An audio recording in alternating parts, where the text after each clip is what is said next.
Сәлеметсіздер ме? Үлгі ауылдық кітапханасы. Бүгінгі біздің іс-шарамыз дүниежүзілік нан күніне арналады. Бүкіл қазақстандықтарды осымен шын жүректен құттықтаймыз. Бүгінгі біздің тақырыбымыздың аты ас атасы нан. Нанда өмірдің иісі мен дәмі бар, нанда адамның еңбегі мен ары бар. Нан өмірдің ана сүті арқауы, нансыз жерде қай өмірдің сәні бар.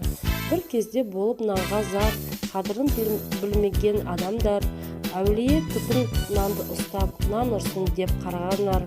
Нан ардақты адал ас, кәрі жаз одан атталмас.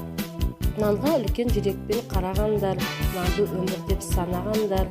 Нан болмаса қызығын бақыттың, құр әуре далбаса.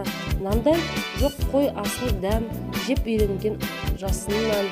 Дастарханнан нан кетсе береке кетер асыңнан. Ей балалар, болмаңдар сірә нанға зар.